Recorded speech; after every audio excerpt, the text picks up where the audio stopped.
Now, you know, those people you've just been listening to, chanting the sutras on Koyasan, which is the sort of ultimate center, retreat, inner sanctuary of Japanese practice of Vajrayana, Mahayana Buddhism, are a bunch of boys who are just like American college boys who play football, and they haven't the faintest idea what they're doing. Not today. They're doing this because their fathers have sent them there. Their fathers own temples, and they've got to carry on their father's tradition, because after all, the family business has to go on. And they have no more idea what this is all about than the man in the moon.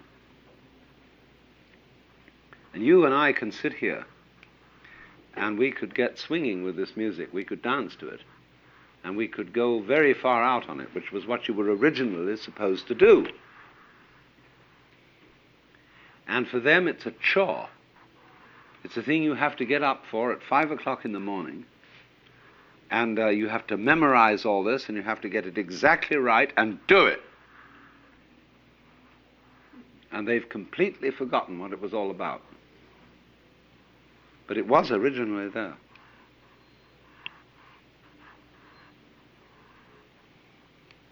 It's a funny thing how this happens, you see. But you see how I was explaining to you this morning? How we have a rhythm between remembering and not remembering.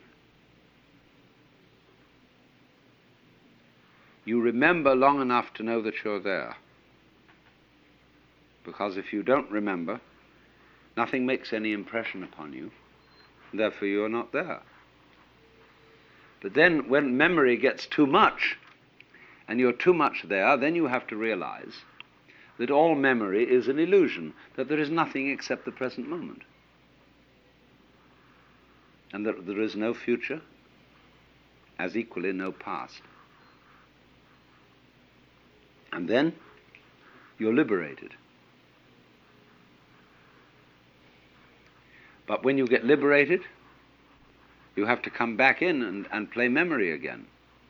There's a cleaning process. In other words, you wipe off the blackboard, and then you start writing again. And then you wipe it off, and then you start writing again. And this is the process whereby life is kept going. So in the same way with these people, they have come to a point in the historical development of their way of life where they remember too much. It's not new to them. And all this therefore becomes what we call going through the motions. And so this is the same paradox that I was talking about this morning, that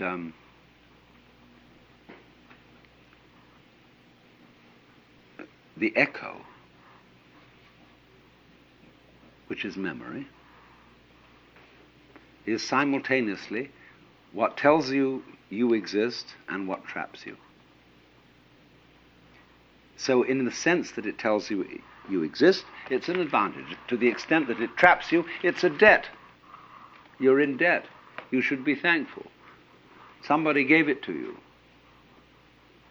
Ultimately, in the Judeo-Christian tradition, the Lord God did it all for you, and you should be thankful.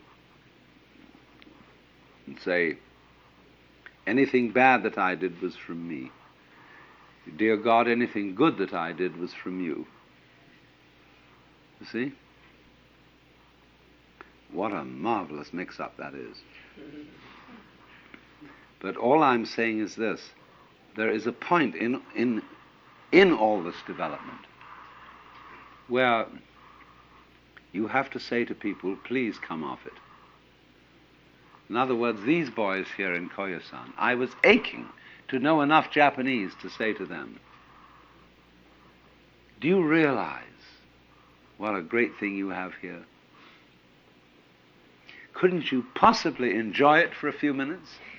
And let's get together and all join hands around here and go through this again, these sutras, and really make it.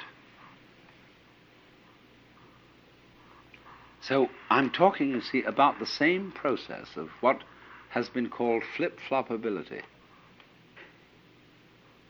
whereby we switch from one attitude to another, one situation to another, and this pulse switch situation is the very nature of existence. That's why your heart does that.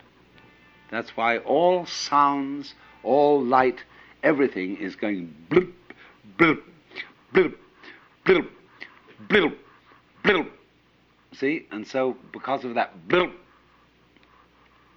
you know you're here. Well, now, I've been trying to show how this game has its own inner meaning. So finally, we've got to come round to one form of Mahayana that I haven't really discussed at all to complete the whole scene, which is what is called the School of the Pure Land. And this is the most popular form of Mahayana Buddhism in the Far East. In China, in Japan, everywhere. The multitudes go for this kind.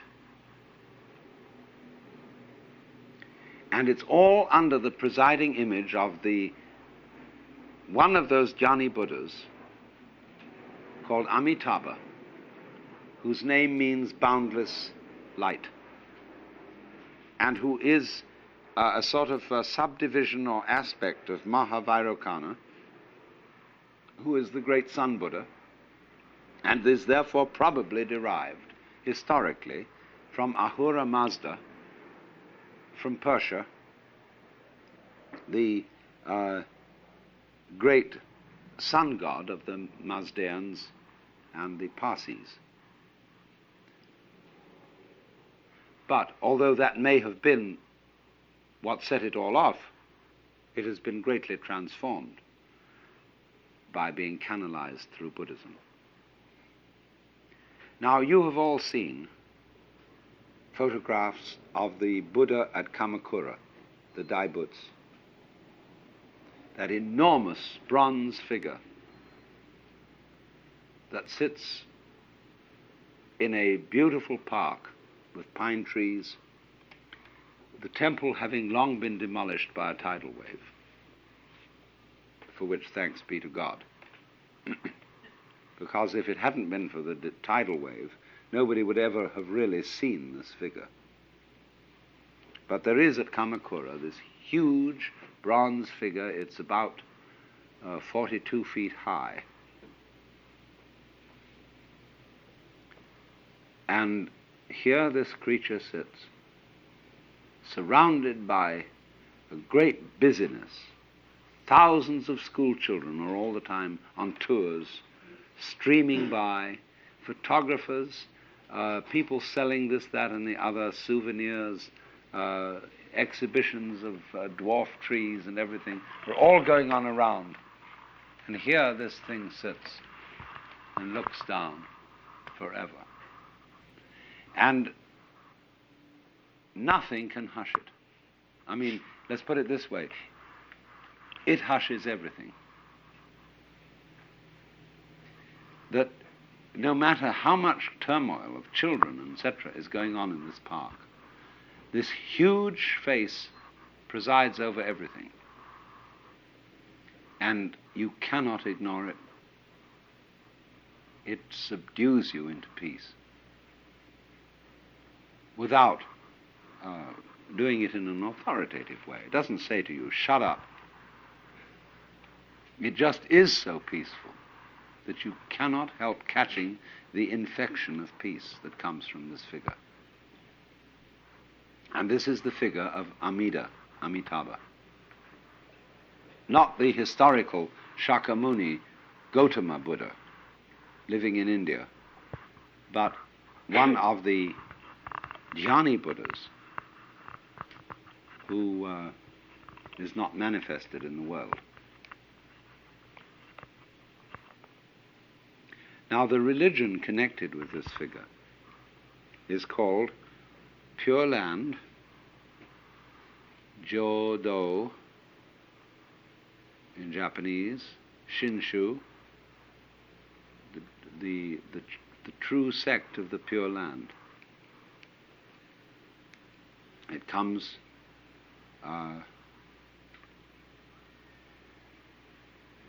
again, the origins are always in India, but the Japanese, under the genius of Honen and Shinran, who were medieval Buddhist saints, developed their own special variety of it. And this is a very strange religion, because it takes its basis as follows.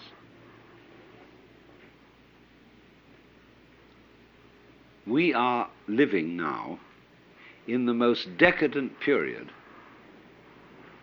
of history. That's what they say.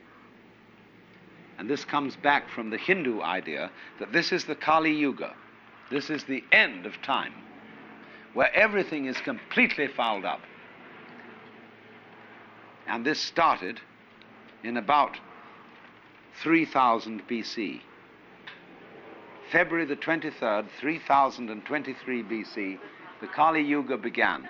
And it's got to last yet for 5,000 years. And then everything will fall apart. The universe will disappear out of sheer failure. So that now, nobody can be virtuous. Because everybody who tries to be virtuous in this epoch of the world is merely showing off. It's not really pure. It's just pretending you're virtuous. It's a big act. In other words, so you give money to charity, not because you really love the people you're giving money to, but because you are under a sense of guilt and you feel you ought to. And therefore, because of that inescapable bad motivation, nobody can possibly liberate themselves from the chains of karma. The more you try to get out of your karma, that is to say your conditioning, your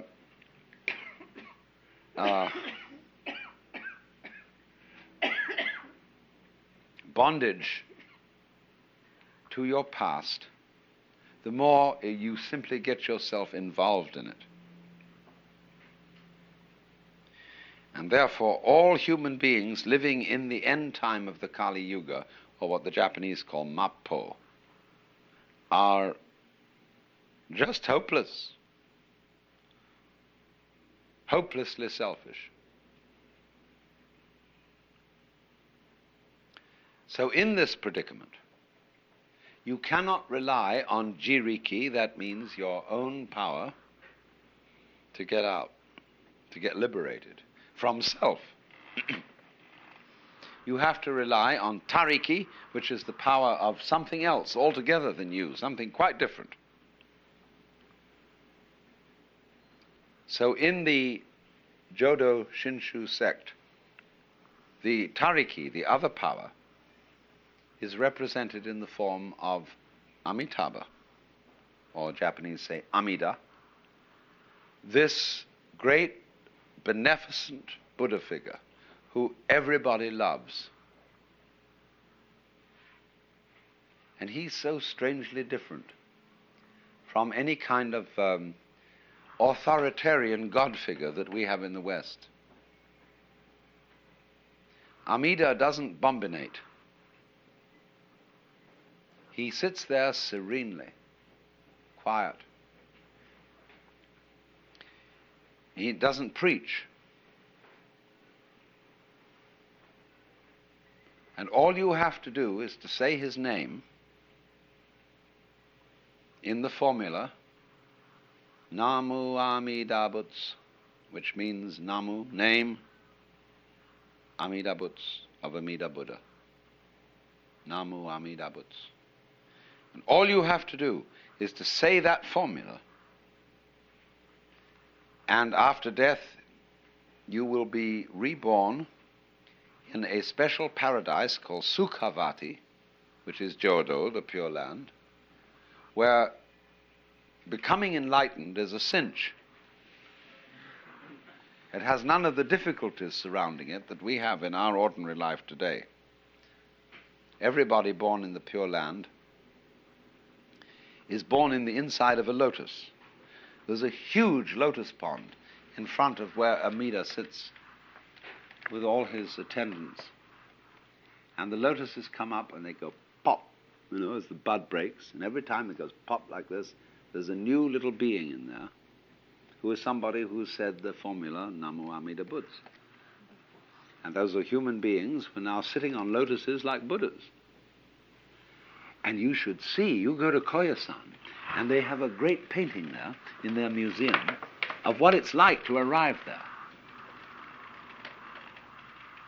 They have a huge panorama of Amitabha and all his attendants, and especially the Apsaras.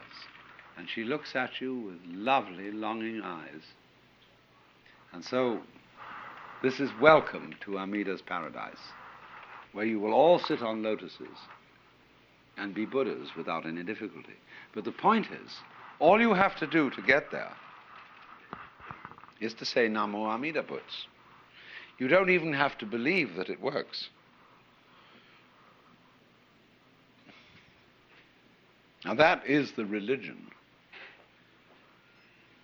of most Japanese Buddhists, believe it or not. In other words, if you really get this and feel that that's really going to happen to you, you'll be grateful, and you'll try to help other people and be a bodhisattva and so on, and be generally helpful around the scene. But the whole idea is that you cannot do it by your own effort. And if the moment you think you can do it by your own effort, you're a phony. You have instead to go completely with the other, to disown your own power and capability of being virtuous, unselfish, etc. So then, this kind of religion develops a peculiar kind of saint. And they call these people Myo Konin. Myo means wonderful, Ko means fine, Nin means man or person. There can be a woman, Myo Konin. It is not sexually restricted to men. So a Myo Konin is a very special kind of character. There are stories told about Myo Konin. There is one, for example, a traveling man who comes to a temple during the course of the night and walks in, and he takes the sacred cushions on which the priests sit and arranges them right in the front of the altar and goes to sleep. In the morning, the priest comes in and says, "What's going on here?" And the Myo Konin looks at him and says, "Oh, you must be a stranger. You don't belong to the family." Another time, he had great ability for calligraphy, for doing beautiful writing. And people were always trying to get his calligraphy from him. And he was cagey about it. It wasn't so easy to get it. So one day, a very, very great man invited him for dinner and again left him alone in a reception room where there was stretched out on the floor some absolutely gorgeous paper with ink and brushes just waiting there. And he got so fascinated that he just couldn't resist. Like a child. He simply couldn't resist doing his calligraphy on that piece of paper. And suddenly, as he realized he had done it, that he had spoiled this gorgeous paper, which was incredibly expensive. The host walked in and he apologized. He said, "Really, I don't know what to do. I'm so sorry I couldn't resist the temptation to make some things on this beautiful paper." And the host said, "Oh, please don't worry about that," because he had now possessed himself of a priceless object of art. This man's work today sells for thousands and thousands of dollars.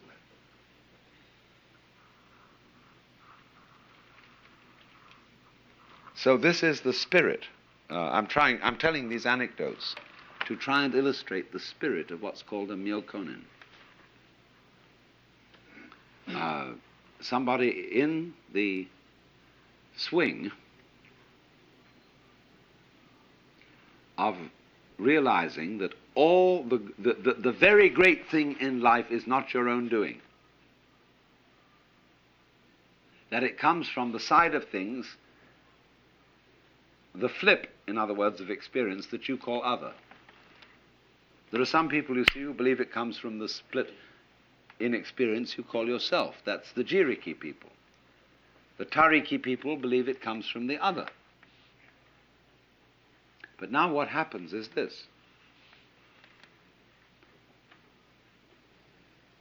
When you penetrate deeply into the doctrines of the Pure Land school, the simple people believe that there really is Amitabha Buddha sitting on his golden lotus surrounded by all those apsaras. Exactly from Japan, 108,000 miles to the west, there is a paradise where all those people sit and where you will be reborn when you die. And the simple priests of the sect in the country villages today still insist that that's what you should believe. But the sophisticated priests don't believe that at all. They know that Amitabha is in you, only it is that side of you which you don't define as you. When you say, "I have a body," instead of saying, "I am a body," that's because you feel that your body happens to you, that it's something you got mixed up with, that was given to you by your parents. You don't say, "I beat my heart on purpose." You feel that your heart is something that happens to you. So all that side of things that you experience as a passive recipient of it is tariki.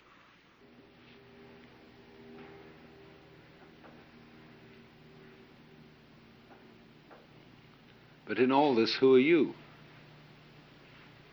Who is the recipient of these gifts? Don't you see that self and other go together?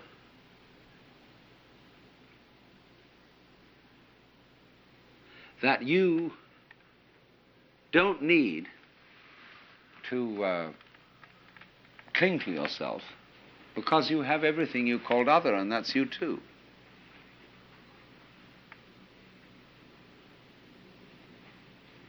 That if you, but you only realize this if you explore it. If you go to an extreme. So you can go to the extreme by pursuing the idea of total courage,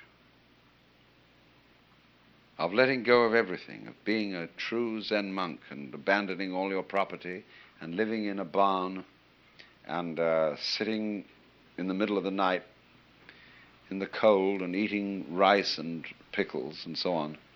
And you can explore liberation that way. That's going to an extreme. But eventually you'll come round to the same point as the person who goes to the other extreme, which is no effort whatsoever. It comes of itself. Only. He gets in a kind of bind too. Because when am I making no effort? Even if I say Namu Amida Butsu, I'm doing something about it. Now, I've got to stop saying this Namu Amida Butsu. Saying Namu Amida Butsu is so easy, but it's still a little bit work. And I mustn't do any work at all. How can you get to the point where you don't do any work at all? Well, you just mustn't do anything. And you find yourself that is as difficult as the other situation was. You see? To do nothing, really do nothing, with perfection, is as difficult as to do everything.